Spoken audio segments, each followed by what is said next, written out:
नमस्कार साथियों, आपका जीविका एजुकेशन पॉइंट पर हार्दिक स्वागत है। आज हमारी क्लास रहेगी राजस्थान के कल्चर पर रहेगी और आज हम पढ़ेंगे यहाँ पर त्योहार।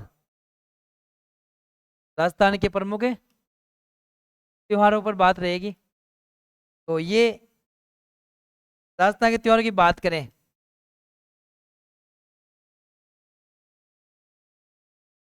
त्योहार भी हमें विशेष रूप से कहाँ पर मनाए जाने वाले पढ़ने, राजस्थान के। तो राजस्थान की कल्चर का एक टॉपिक है त्योहार, उस पर हम पढ़ेंगे यहाँ पर। तो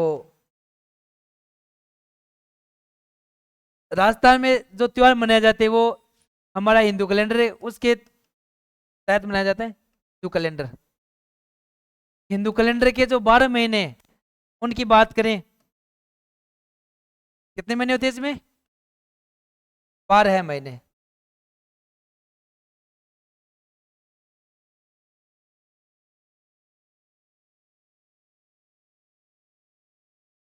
12 महीनों की बात करें तो पहला महीना है चैत्र, दूसरा महीना है वैशाख, तीसरा महीना है ज्येष्ठ, और बाद में चौथा महीना है आषाढ़। आषाढ़ के बाद में आता है श्रावण, श्रावण के बाद आता है भाद्रपद, और भाद्रपद के बाद में आता है आश्विन, आश्विन के बाद में कार्तिक, कार्तिक के बाद में आता है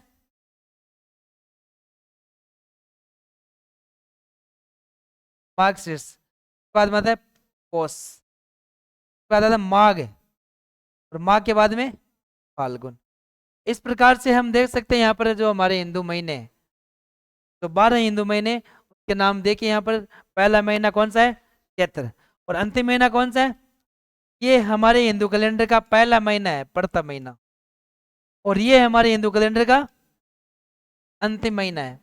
तो जो हमारे हिंदू धर्म के जो त्योहार मनाए जाते हैं वो इसी कैलेंडर को ध्यान में रखते हुए मनाए जाते हैं। तो एक कैलेंडर देखो, वो होता है जनवरी फरवरी वाला, जनवरी फरवरी वाला एक अलग अलग कैलेंडर होता है, उसके तहत हमारे त्योहार नहीं मनाए जाते हैं। हमारे त्योहार केवल कौन से कैलेंडर पर आधारित है?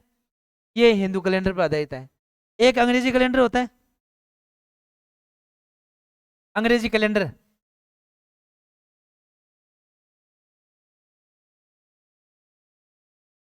देखो एक तो होता है कौन सा कैलेंडर, एक तो होता है हिंदू कैलेंडर, एक होता है अंग्रेजी कैलेंडर।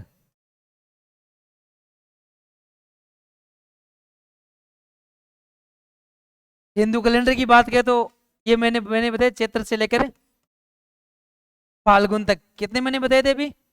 12 महीने। इसका पहला महीना तो कौन सा है? ये प्रथम महीना है इसका। इसका अंतिम महीना कौन सा है? फाल्गुन। अब यहाँ पर बात करें अंग्रेजी कैलेंडर की, तो अंग्रेजी कैलेंडर का पहला महीना है जनवरी। कौन सा है? जनवरी।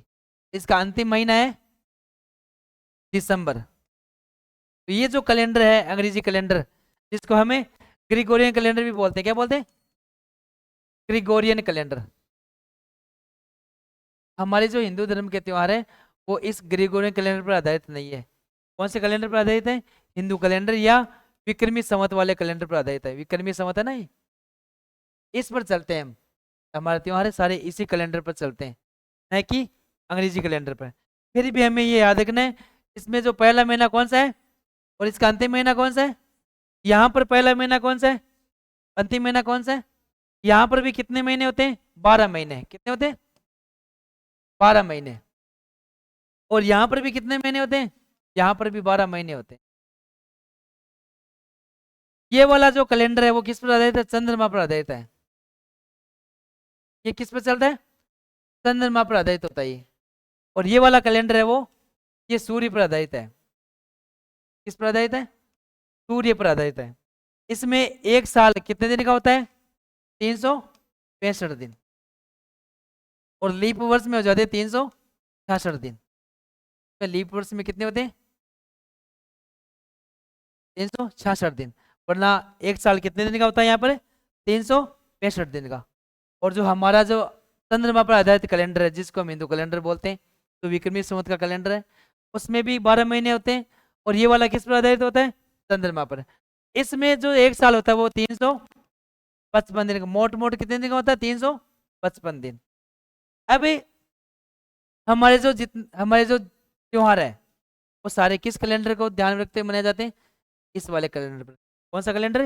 विक्रमी संवत वाला या हिंदू कैलेंडर पर। इसमें जो पहला महीना चैत्र महीना, अंतिम महीना फाल्गुन।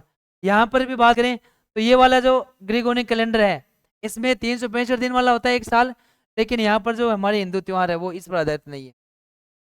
सारे त्योहार किस पर आधारित होते हैं? किस पर? हिंदू कैलेंडर पर आधारित होते हैं। ये जितने भी त्योहार है हम इसी कैलेंडर को ध्यान में रखते हुए यहाँ पर पढ़ेंगे। तो इसकी बात करें तो देखो यहाँ पर साल 355 का, यहाँ पर 365 का, तो यहाँ पर कितने दिन की कमी रह गई? यहाँ पर 10 दिन की क्या रह गई? कमी रह गई, क्योंकि इस कैलेंडर को इस कैलेंडर से बराबर करने के लिए एक साल में ये कितने दिन पीछे रह जाता है? 10 दिन पीछे रह जाता है। कौन सा कैलेंडर? हमारा जो हिंदू कैलेंडर है, हिंदू कैलेंडर का जो साल है वो इस कैलेंडर से कितने दिन पीछे रह जाता है? 10 दिन। फिर 2 साल में कितने दिन पीछे रह जाता है? 20 दिन। 3 साल में 30 दिन। फिर इस कैलेंडर को इससे बराबर करने के लिए हम क्या करते हैं? इसमें एक अधिक मास जोड़ते हैं। क्या जोड़ते हैं? एक अधिक मास जोड़ते हैं। अधिक मास, क्योंकि एक साल बराबर कितने दिन पीछे रह जाता है? 10 दिन। 3 साल बराबर कितने दिन होता है? 30 दिन।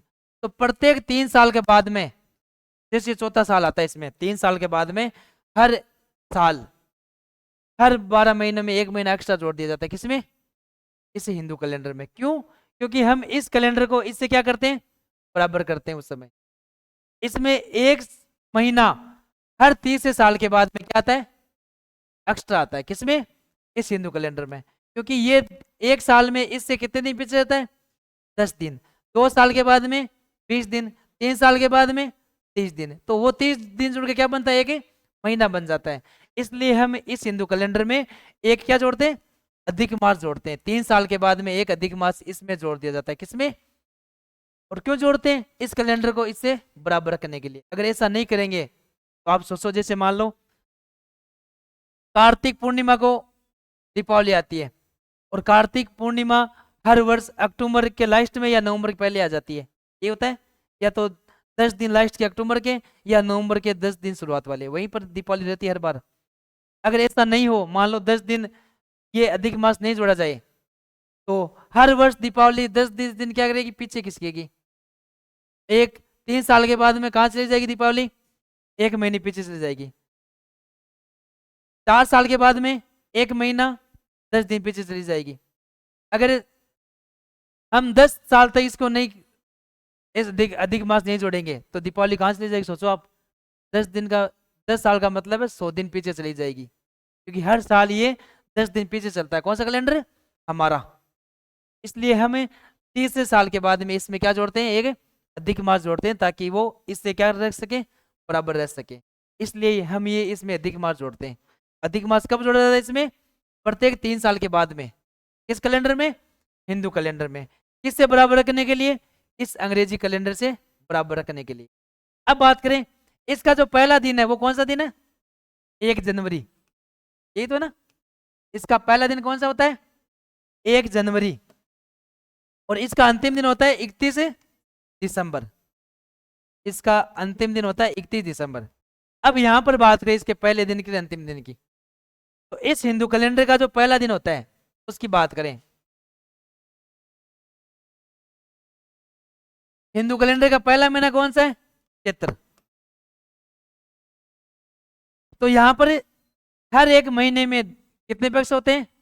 इसमें 2 पक्ष होते हैं। में कितने पक्ष होते हैं? हर महीने में 2 पक्ष। इस वाले कैलेंडर के हर एक महीने में 2 पक्ष होते हैं। तो 2 पक्ष कौन से होते हैं? पहला पक्ष होता है कौन सा? कर्षण पक्ष। कौन सा होता है? कर्षण पक्ष।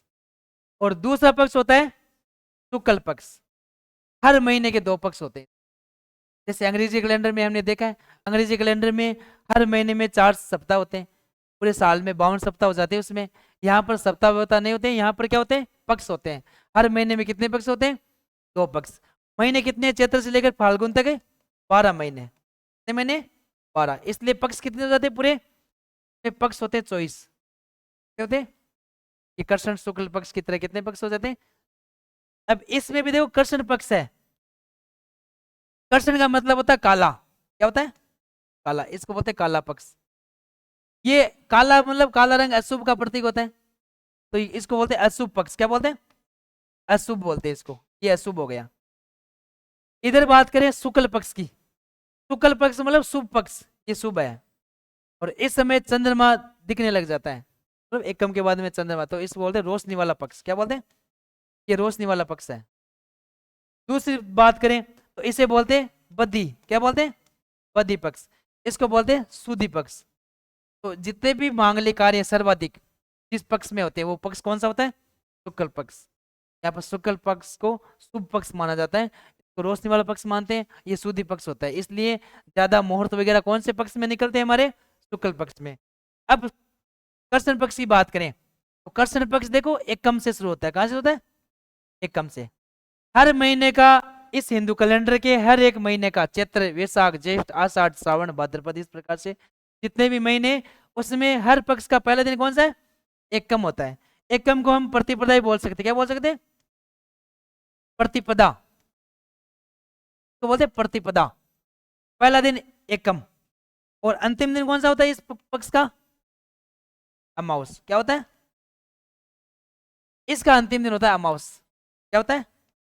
तो कृष्ण पक्ष का पहला दिन एकम है, कृष्ण पक्ष का अंतिम दिन अमावस। फिर अमावस के बाद में वापस क्या आ जाती है? एकम आ जाती है, इस पक्ष की एकम आ जाती है। दोनों पक्ष का जो पहला दिन है वो क्या है? एकम ही रहेगा, लेकिन दोनों पक्षों का अंतिम दिन अमावस नहीं रहेगा।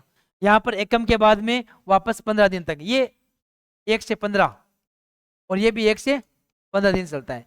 एकम आ गई, फिर 15 दिन कौन सा हो गया? अमावस हो गया। यहाँ पर पहला दिन एकम मतलब एकम हो गया, प्रतिपदा बोलते हैं। यहाँ पर एकम वापस आ गई, फिर यहाँ पर 15 दिन क्या हो जाएगा? पूर्णिमा हो जाएगा। क्या हो जाएगा? इस प्रकार से हमारा जो हिंदू कैलेंडर है उसमें इस पक्ष के आधार पर महीने चलते हैं। जैसे पहला पक्ष कौन सा होता है? कृष्ण पक्ष। कृष्ण पक्ष का पहला दिन एकम होता है और कृष्ण पक्ष का अंतिम दिन होता है अमावस। हर महीने की कृष्ण पक्ष की 15वां दिन कौन सा होता है? अमावस ही होगा। अमावस के बाद का अगला दिन की बात करें तो वापस एकम आ जाएगी, फिर एकम के बाद में द्वितीय, तृतीय, इस प्रकार चलेगा ना। तो हर महीने की यही कहानी है। यहाँ पर महीना शुरू होता है एकम से। कौन से एकम से? कृष्ण पक्ष के एकम से। हर महीने में 2 पक्ष होते हैं। जैसे चैत्र महीने की बात कर रहे हैं हम, वैसे महीने की बात कर लो आप, हर महीने में यही कहानी रहेगी। चैत्र महीने की बात की, जैसे मान लो 2 पक्ष है। पहला पक्ष कौन सा हो गया? कृष्ण पक्ष। और पहला दिन कौन सा हो गया? एकम। फिर अंतिम इस कृष्ण पक्ष का दिन कौन सा हो गया? अमावस। अमावस के बाद वाला वापस दिन एकम आ गया, और कौन से पक्ष में आ गए हम? शुक्ल पक्ष में। फिर एकम के बाद में द्वितीय, तृतीय, चतुर्थी, पंचमी, षष्ठी, अष्टमी, नवमी, दशमी, एकादशी, द्वादशी, त्रयोदशी, चौदशी, ने फिर वापस क्या आ जाएगी? पूर्णिमा आ जाएगी। फिर पूर्णिमा के बाद का अगला दिन वापस क्या आ जाएगा? एकम आ जाएगा। कौन सा पक्ष आ जाएगा? लेकिन महीना चेंज हो जाएगा। चैत्र वाला अगला महीना कौन सा होता है? वैशाख आ गया। अब कौन सा महीना आ गया? वैशाख। फिर वैशाख की बाद में वापस क्या आ गई है? एकम। फिर 15 दिन क्या आ गया है? अमावस। फिर वापस क्या आ गई है? एकम, शुक्ल पक्ष की एकम। फिर वापस क्या आ गई है? पूर्णिमा। फिर अगला दिन क्या आ गया? एकम। और महीना कौन सा आ गया? वैशाख के बाद में कौन सा आता है? ज्येष्ठ आ गया। अब फिर ज्येष्ठ की बात करें, वापस कृष्ण पक्ष एकम, द्वितीय, तृतीय, चतुर्थी, इस प्रकार चलते चलते अमावस आ गई। फिर अमावस के बाद वापस एकम आ गई शुक्ल पक्ष की। फिर वापस पूर्णिमा आ गई, महीना समाप्त हो गया। कौन सा महीना आ गया? ज्येष्ठ के बाद में आषाढ़ आ गया। अब आषाढ़ के बाद वापस बात करें कृष्ण पक्ष एकम, एकम के बाद में इधर अमावस्या, 15 दिन अमावस्या, फिर वहां पर वापस एकम, फिर 15 दिन पूर्णिमा, फिर महीना समाप्त। महीना कौन सा आ गया? आषाढ़ के बाद में श्रावण आ गया। इस प्रकार से हिंदू महीने चलते हैं। तो बताना चाहिए हमारे जो हिंदू कैलेंडर के महीने, उसमें सप्ताह न होकर क्या होते हैं? पक्ष होते हैं। 2 पक्ष होते हैं। पहला पक्ष कौन सा होता है? कृष्ण पक्ष। और दूसरा पक्ष कौन सा होता है? शुक्ल पक्ष। कृष्ण पक्ष का पहला दिन भी क्या है? एकम। शुक्ल पक्ष का पहला दिन भी क्या है? एकम। इधर कृष्ण पक्ष का अंतिम दिन क्या है? अमावस। इधर शुक्ल पक्ष का अंतिम दिन क्या है? पूर्णिमा। यहाँ पर पहला महीना कौन सा है हमारा? चैत्र। अंतिम महीना कौन सा होता है? फाल्गुन। इस प्रकार से ये हमारे हिंदू कैलेंडर के जो महीने वो चलते हैं। इसमें एकम से लेकर अमावस्या तक तिथियां चलती हैं। जैसे एकम है, द्वितीय, तृतीय, चतुर्थी, पंचमी, षष्ठी, अष्टमी, नवमी, दशमी, एकादशी, फिर द्वादशी, उसके बाद में त्रयोदशी, फिर चतुर्दशी, फिर अमावस्या पूर्णिमा ये आते रहते हैं, इस प्रकार से चलते हैं, 1 से 15, 1 से 15। लेकिन आधारित किस पे होते हैं? ये चंद्रमा पर आधारित होते हैं। किस पर? ये चंद्रमा पर आधारित है। हमारे जो जितने पक्ष है ना, इसमें पूर्णिमा को पूरा चांद दिख जाता है। पूर्णिमा के दिन पूरा चांद दिख, जैसे कल पूर्णिमा थी ना, तो आराम से दिख रहा था ना, पूरा चांद दिख रहा था। तो पूर्णिमा को पूरा चांद दिख जाता है, फिर वापस चांद धीरे धीरे दिखता है, लेकिन कम दिखने लग जाता है बाद में। धीरे धीरे चांद दिखता है लेकिन कम दिखने लग जाता है। कब? पूर्णिमा के बाद में धीरे धीरे। और अमावस तक आते आते चांद दिखना बंद हो जाता है। फिर अमावस के बाद में वापस एक कम आती है, कौन से पक्ष की? तो धीरे धीरे चांद वापस दिखना शुरू होता है और पूर्णिमा तक पूरा दिखता है। इस प्रकार चलता है। अमावस को कभी चांद नहीं दिखता है। अमावस को चांद नहीं दिखता है, अमावस तो अंधेरी रात होती है। तो ये अंधेरे वाला पक्ष है, 15 दिन अंधेरे वाले और 15 दिन रोशनी वाले, ये शुभ पक्ष माने गए हैं। आप देख लो, नवरात्र देख लो आप, 2 दिन चलते हैं, कौन से पक्ष में आते हैं? शुक्ल पक्ष में आते हैं। कब आते हैं? शुक्ल पक्ष में। आप देखो दीपावली अमावस्या के दिन आती है, अमावस को अंधेरी रात होती है, इसलिए हम दीपकों से जगमगाते हैं, प्रकाश रोशनी करते हैं ना दीपक से। अगर होली के समय दीपावली आ जाए, पूर्णिमा को आए, तो रोशनी की आवश्यकता कहाँ? बताओ। चंद्रमा की रोशनी टाइम बिखेरती है ना, चंद्रमा की रोशनी पूर्णिमा के दिन फुल कोई आराम से चलता है ना, वही बात है। दीपावली के दिन हम दीपकों से रोशनी करते हैं, अमावस्या के दिन अंधेरा रहता है, इसलिए भगवान श्री राम 14 वर्ष का वनवास काट कर वापस लौटे, अयोध्या वासियों ने दीपक जलाए थे उनके स्वागत के लिए ना, उसी प्रकार से हम भी दीपक जलाते हैं। तो ये अमावस्या के दिन आती है दीपावली, होली आती है पूर्णिमा के दिन। तो ये 2 पक्ष हर महीने में चलते रहेंगे। जैसे ही शुक्ल पक्ष का अंतिम दिन पूर्णिमा होगा, अगला महीना आ जाएगा, फिर अगला महीना, इस प्रकार से पूर्णिमा के बाद का अगला दिन अगला महीना ही शुरू होना है। हर महीने का पहला दिन कौन सा है? एकम। और हर महीने का अंतिम दिन कौन सा है? पूर्णिमा। तो टोटल महीने कितने बताए मैंने? कितने महीने बताए? तो हिंदू कैलेंडर का पहला महीना बात करें, प्रथम महीना कौन सा है? चैत्र। अंतिम महीना की बात करें तो अंतिम महीना है फाल्गुन। यहां पर प्रथम पक्ष की बात करें, कैलेंडर का प्रथम पक्ष कौन सा है? कृष्ण पक्ष। इसका अंतिम पक्ष की बात करें, अंतिम पक्ष वो कौन सा पक्ष है? शुक्ल पक्ष। इसके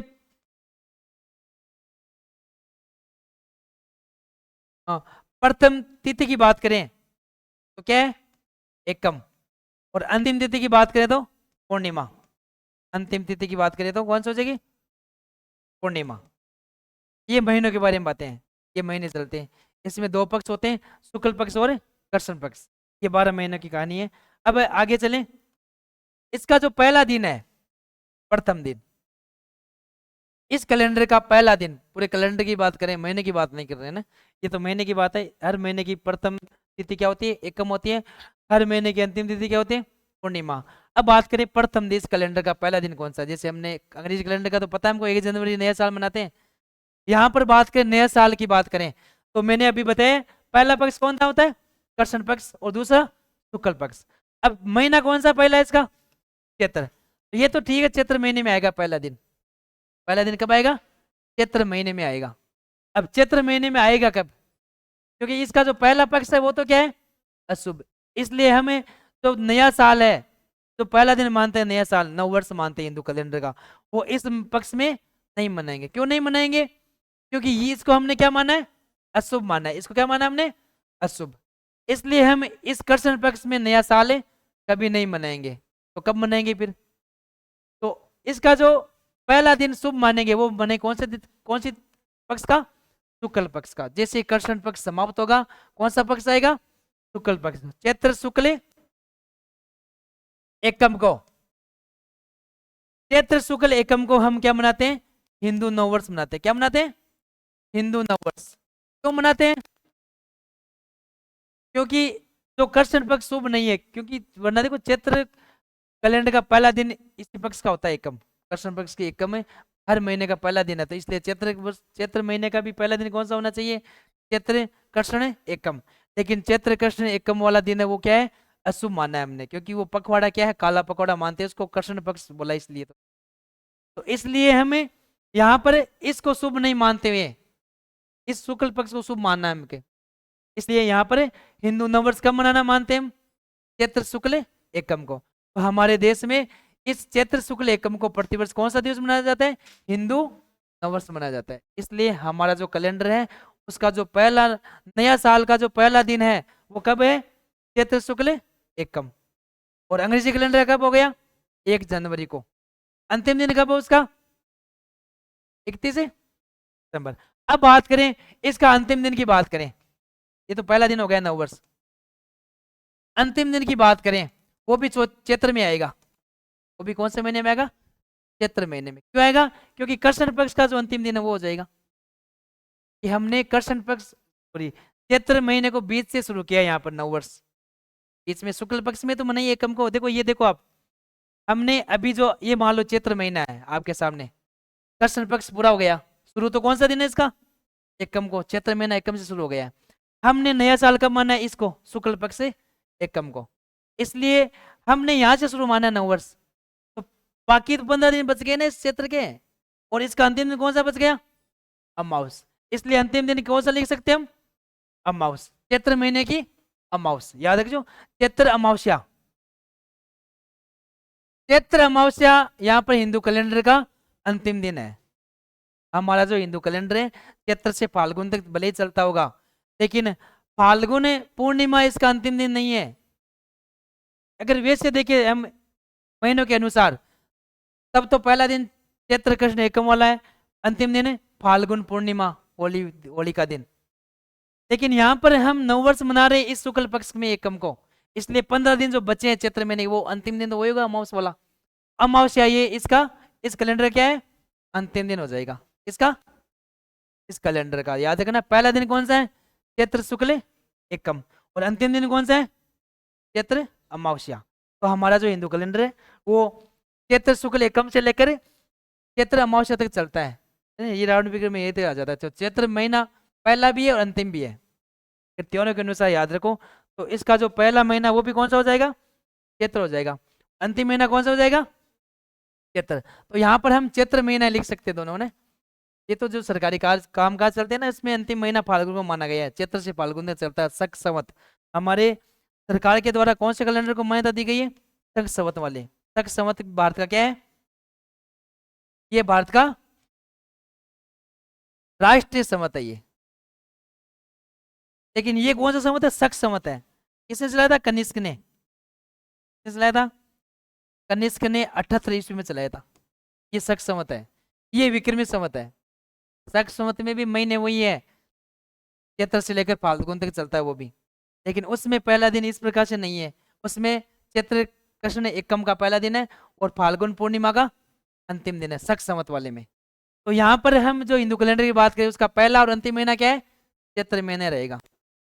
शक संवत की बात करें तो पहला महीना चैत्र है, अंतिम महीना फाल्गुन है उसका ना। ठीक है, तो ये इसका अंतिम दिन हो गया। अब हम हमारे जो हिंदू धर्म के त्योहार है उनको हम इसी महीनों के आधार पर पढ़ेंगे। इसमें त्योहारों की बात करें, हिंदू त्योहार इनकी बात करें तो इसमें देखो त्योहारों की शुरुआत है वो चैत्र में शुरू नहीं होता है, क्योंकि त्योहारों के बारे में एक कहावत है, तीज त्योहारा बावड़ी। तीज त्योहारा बावड़ी ले डूबी गणगौर। ये कहावत है देखो, तीज त्योहारा बावड़ी ले डूबी गणगौर। यहाँ पर एक त्योहार है तीज और एक त्योहार कौन सा है? गणगौर। तो यहाँ पर दो त्योहारों के बारे में बात की गई है। तीज त्योहारा बावड़ी मतलब तीज तो क्या करती है? त्योहारों को वापस मोड़ती है। बावड़ना मतलब वापस मोड़ना का मतलब है तीज त्योहार को क्या करती है? वापस मोड़ने का काम करती है। और ले डूबी गणगौर त्योहार क्या करती है? गणगौर क्या करती है? त्योहारों को लेकर डूब जाती है। अब मनाया कब जाता है आपको पता होगा? तीज। इसका मतलब हुआ तीज त्योहारों को वापस लेकर आ रही, मतलब तीज पहला त्योहार है। तीज क्या हो गया? तीज त्योहारों को वापस मोड़ने काम कर रही है। बावड़ना मतलब मोड़ना, बावड़ी है ना, तो इस त्योहार वापस लेकर आती है। गणगौर क्या करती है? लेकर डूब जाती है। इसलिए तीज क्या हो गया? राजस्थान का पहला त्योहार हो गया। क्या हो गया? ये क्या है? हमारा पहला त्योहार है, कौन सा? हाँ, तीज हमारा प्रथम त्योहार है।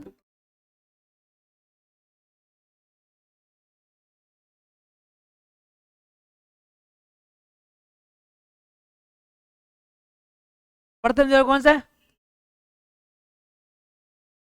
तीज। ये तीज हमारा प्रथम त्योहार हो गया, क्योंकि साफ साफ लिखा तीज त्योहार बावड़ी, तीज त्योहारों को लेकर आती है, मोड़ने का काम करती है, इसलिए तीज पहला त्योहार। गणगौर क्या हो गया? अंतिम त्योहार हो गया। ये राजस्थान के पहले से अंतिम त्योहार तरफ हम बढ़ेंगे। तो बात करते हैं पहले इन लाइन के बारे में, बात करते तीज त्योहार बावड़ी ले डूबी गणगौर। इसका मतलब है तीज त्योहारों को वापस मोड़ती है, वहीं गणगौर त्योहारों को लेकर जाती है। त्योहारों का समापन कब होता है? गणगौर के समय। गणगौर मनाई जाती है चैत्र शुक्ल तृतीया को, उसी के साथ त्योहार समाप्त हो जाते हैं। फिर वापस कब आते हैं? तीज के समय। अब हम कहाँ से पढ़ेंगे त्योहार? तीज से पढ़ेंगे। और तीज कब आती है? सावन के महीने में। कब आती है? सावन के महीने में तीज मनाई जाती है। सीधी बात, त्योहारों की शुरुआत कौन से महीने में होती है? त्योहारों की शुरुआत ये होती है सावन के महीने में। और पहला त्योहार कौन सा है? तीज। अब हम पढ़ेंगे सावन के त्योहारों के बारे में, यहाँ पर पढ़ेंगे। तो पहला त्योहार है, तो सावन के महीने में दो पक्ष है। एक तो कौन सा पक्ष होता है? कृष्ण पक्ष है। और दूसरा पक्ष होता है शुक्ल पक्ष। याद रखना, त्योहारों की शुरुआत कौन से महीने में होती है? सावन के में। और त्योहारों का समापन कहाँ होता है? चैत्र शुक्ल तृतीया को, मतलब चैत्र महीने में त्योहारों का समापन हो जाता है गणगौर के साथ ही। त्योहार हमारे नववर्ष की शुरुआत कहाँ से होती है? चैत्र महीने में। लेकिन त्योहारों का समापन कहाँ होता है? चैत्र महीने में। हमारा पहला महीना कौन सा है? चैत्र महीना। अंतिम महीना कौन सा है? फाल्गुन। और हमारे महीने की शुरुआत कहाँ से होती है? चैत्र महीने से। और महीनों का पूरे साल का समापन भी कहाँ होता है? चैत्र महीने में। ठीक है, तो ये कृष्ण पक्ष हो गया और शुक्ल पक्ष हो गया। अब बात करें पहला त्योहार तीज की। त्योहार का नाम क्या है? छोटी तीज। क्या नाम है? छोटी तीज। छोटी तीज कब मनाई जाती है? श्रावण के महीने में। तो श्रावण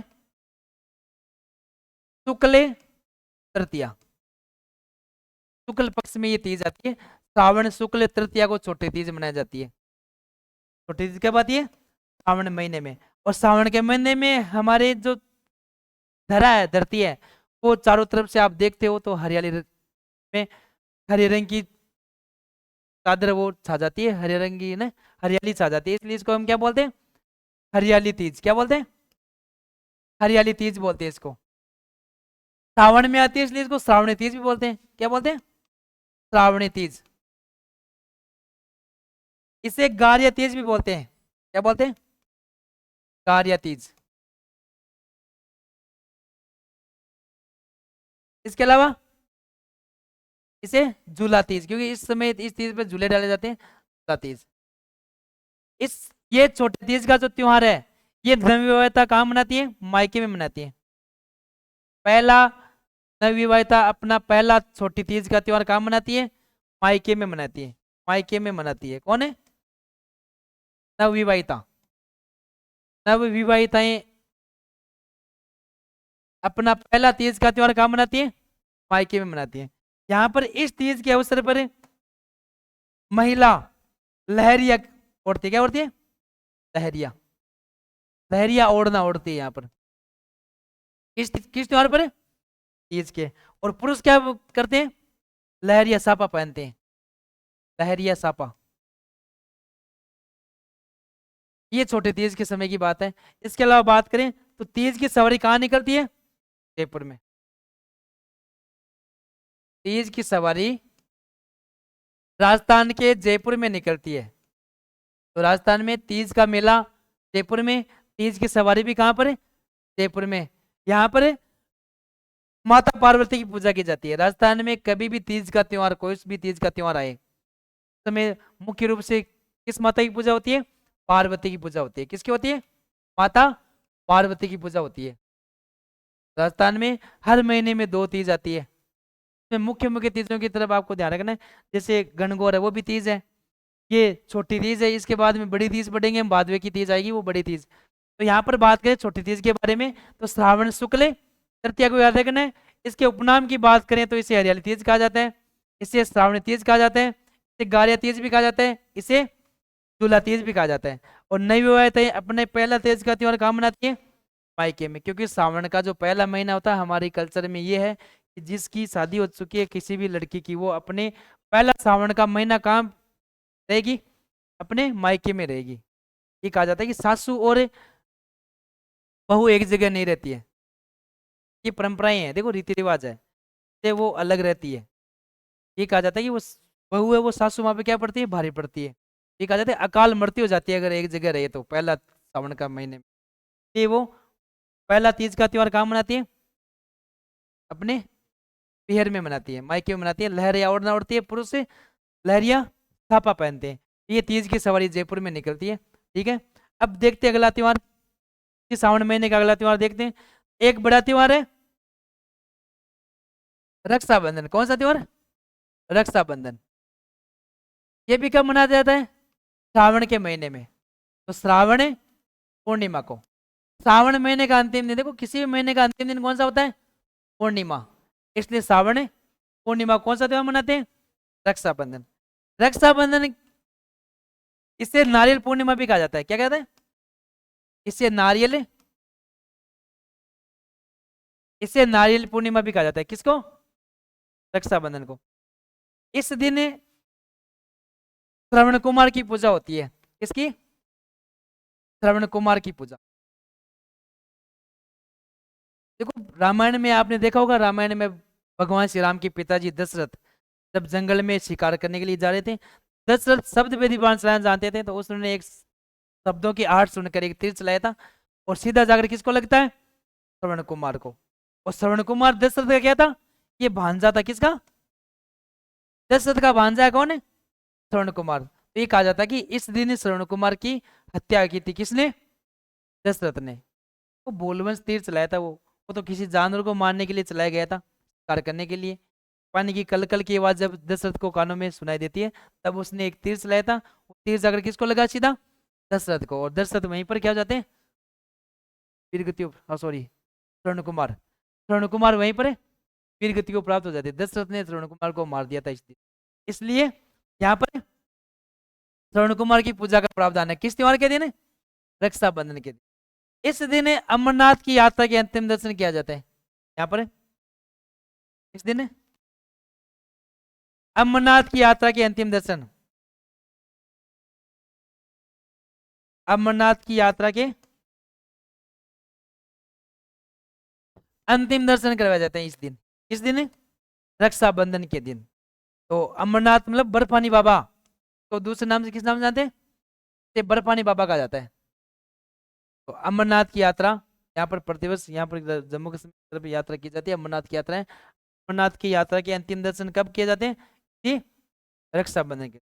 हमारे समाज में देखो रक्षाबंधन का त्योहार शुरू होता है पूर्णिमा के समय, लेकिन जो राखियां होती है तो भाई बहन का ये त्योहार होता है। किसका? भाई बहन का त्योहार है ये। कौन सा त्योहार है? रक्षाबंधन। तो इसमें जो राखियां बांधी जाती है वो कब तक बांधी जाती है? गोगा नवमी तक। रक्षाबंधन की राखियां कब तक बांधी जाती है? गोगा नवमी तक बांधी जाती है। गोगा नवमी तक। इसमें गोगा नवमी को देखो राखियां वो गोगा जी को भेंट कर दी जाती है ना, वो बात है। तो रक्षाबंधन से गोगा नवमी तक है ये राखियां बांधी जाती है ना। ठीक है, तो ये श्रावण पूर्णिमा को रक्षाबंधन मनाया जाता है। ये नारियल पूर्णिमा भी कहा जाता है। इस समय किसकी पूजा होती है? श्रवण कुमार की पूजा होती है। अमरनाथ की यात्रा के अंतिम दर्शन भी कब किया जाते हैं? इस दिन। कब? रक्षाबंधन के दिन। ठीक है, अमरनाथ को बर्फानी बाबा भी कहा जाता है। अब देखते हैं श्रावण महीने का अंतिम त्योहार, सॉरी और त्योहार देखते हैं कौन कौन से हैं। जैसे जैसे नाग पंचमी। कौन सा? नाग पंचमी कब आता है? श्रावण, श्रावण शुक्ल पंचमी को, सॉरी कृष्ण पंचमी। श्रावण, श्रावण कृष्ण पंचमी को आता है ये। श्रावण कृष्ण पंचमी को नाग पंचमी। इस दिन किसकी पूजा होती है? नागों की पूजा होती है। नाग की पूजा, इस दिन नाग देवता की पूजा होती है। और हमारे राजस्थान में नागों की देवता के रूप में हम कई देवताओं को देखते हैं, जैसे गोगाजी महाराज हैं, तेजाजी महाराज हैं, है ना, केसर कंवर जी महाराज हैं, है ना। इस प्रकार से ये कई राम जी महाराज है ना, तो कई महाराज सांपों के देवता के नाम से प्रसिद्ध हुए थे। उन्हीं हम नाग देवता की पूजा कब होती है? नाग पंचमी के समय। और कब मनाया जाता है? श्रावण कृष्ण पंचमी को। राजस्थान में नाग पंचमी का मेला जोधपुर में बढ़ता है। कहाँ बढ़ता है? राजस्थान में नाग पंचमी का मेला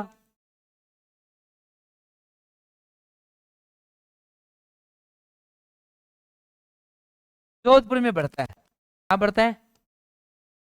राजस्थान में जो नाग पंचमी का मेला वो प्रतिवर्ष कहाँ बढ़ता है?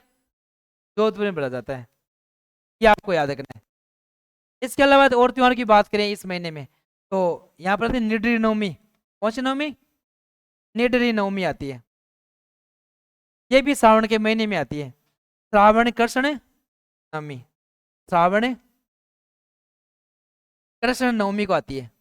कौन सी नवमी? निडरी नवमी। ये नवमी है ना, श्रावण कृष्ण नवमी को निडरी नवमी आती है। तो निडरी नवमी मतलब इस दिन सांपों से बचने के लिए किसकी पूजा होती है? नेवले की। सांपों से बचने के लिए, सांपों से बचने हेतु नेवलों की पूजा होती है। किस दिन? निडरी नवमी को। हमारे राजस्थान में जो श्रावण कृष्ण नवमी को जो त्योहार मनाया जाता है, उस दिन सांपों से बचने के लिए यहाँ पर नेवलों की पूजा की जाती है। एक त्योहार आता है हरियाली अमावस्या। कौन सा त्योहार है? हरियाली अमावस्या। हरियाली अमावस्या ये कब आती है? श्रावण अमावस्या को। श्रावण अमावस्या, देखो याद रखना, अमावस्या कृष्ण पक्ष का अंतिम दिन है तो कृष्ण पक्ष में आती है अमावस्या। पूर्णिमा शुक्ल पक्ष का अंतिम दिन है तो पूर्णिमा कब आती है? शुक्ल पक्ष में। श्रावण पूर्णिमा को कौन सा दिन आता है? हरियाली अमावस्या। हरियाली अमावस्या राजस्थान में मनाते हैं। इस दिन घरों में खीर व मालपुए बन जाते हैं। क्या बनाते हैं? खीर व मालपुए। खीर व मालपुए बनाए जाते हैं। किस दिन है? राजस्थान में खीर व मालपुए कौन से त्योहार के अवसर पर मनाए जाते हैं? हरियाली अमावस्या के दिन। क्योंकि सावन के महीने में जो हमारा क्षेत्र है राजस्थान की धरती पूरी हरे रंग से छा जाती है, क्योंकि चारों तरफ देखते तो हरियाली हरियाली दिखती है हमको। तो यहाँ पर कोई भी त्योहार देख लो, तीज देख लो, हरियाली तीज होती है वो। इस प्रकार से अमावस्या भी क्या कहलाती है? हरियाली अमावस्या। इस दिन खीर व मालपुए बनाए जाते हैं। इस दिन अजमेर के जगह मंगलियावास, कौन सी जगह? मंगलियावास में कल्प वृक्ष का मेला लगता है। कल्प वृक्ष मेला कब लगता है? हरियाली अमावस्या के दिन। तो ये हमने श्रावण के महीने के जो मुख्य मुख्य त्योहार थे वो हमने पढ़े। जैसे पहले त्योहार की बात करें तो हमने अभी देखा है छोटी तीज। छोटी तीज राजस्थान के हिंदू कैलेंडर का पहला त्योहार है। छोटी तीज, तीज त्योहार बावड़ी। तीज क्या करती है? त्योहारों को वापस मोड़ती है, वो तीज यही है, छोटी तीज है। कब मनाई जाती है? श्रावण तृतीया को। इसको हरियाली तीज कहा जाता है, श्रावण तीज कहा जाता है, गारिया तीज है, झूला तीज है। मायके में नहीं हुआ था पहला तीज का त्योहार मनाती है। इसमें लहरिया ओढ़ना उड़ती है और लहरिया साफा पहना जाता है।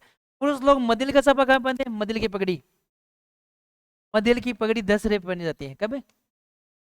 दशहरे पर। दशहरे के त्योहार के अवसर पर मदिल की पगड़ी पहनी जाती है।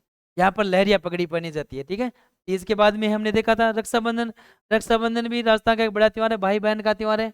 इसमें राखियां बांधी जाती हैं। इससे नारियल पूर्णिमा कहा जाता है। इस समय श्रवण कुमार की पूजा होती है। इस दिन अमरनाथ के अंतिम दर्शन करवाए जाते हैं। अमरनाथ को बाबा बर्फानी के नाम से जानते हैं। तो रक्षाबंधन की राखी है वो कब तक बांधी जाती है? गोगा नवमी तक। फिर अगला त्योहार हमने देखा है यहाँ पर नाग पंचमी, श्रावण कृष्ण पंचमी को आता है। इस समय नाग देवता की पूजा होती है और इस समय मेला कहाँ पड़ता है? जोधपुर में बढ़ा जाता है। फिर निर्णय नवमी देखी थी, निर्णय नवमी भी कृष्ण पक्ष में आती है, श्रावण के महीने में कृष्ण नवमी को आती है। श्रावण कृष्ण नवमी को। इस दिन सांपों से बचने के लिए घरों में किसकी पूजा होती है? नेवलों की। इधर बात करें हरियाली अमावस्या की, तो हरियाली अमावस्या श्रावण की अमावस्या है। इस दिन खीर व मालपुए बनाए जाते हैं और इस दिन राजस्थान के अजमेर के मंगलियावास में कौन सा मेला बढ़ता है? कल पर्वक्ष का मेला बढ़ता है। ठीक है। अब बढ़ते हैं अगले महीने में, तो श्रावण पूर्णिमा आपने देखा अभी, श्रावण पूर्णिमा। पूर्णिमा के बाद में अगला दिन कौन सा आ जाता है? हाँ, अगला दिन मतलब भादवा आ गया है, भाद्रपद शुरू हो जाता है। राजस्थान कौन सा महीना शुरू हो गया अभी? भाद्रपद। अब हम पढ़ेंगे कौन से महीने के त्योहार है? भाद्रपद के त्योहार। भाद्रपद। राजस्थान में सर्वाधिक त्योहार इसी महीने में आते हैं।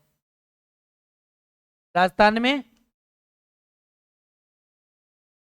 सर्वाधिक त्योहार व मेले, त्योहार व मेले कौन से महीने में आते हैं? भाद्रपद के महीने में। राजस्थान में सबसे ज्यादा त्योहार कौन सा महीने में मनाया जावे? भादवे में, जिसको हम भाद्रपद बोलते हैं। और राजस्थान में देखो, त्योहारों की नगरी की बात करें, राजस्थान में किसकी नगरी?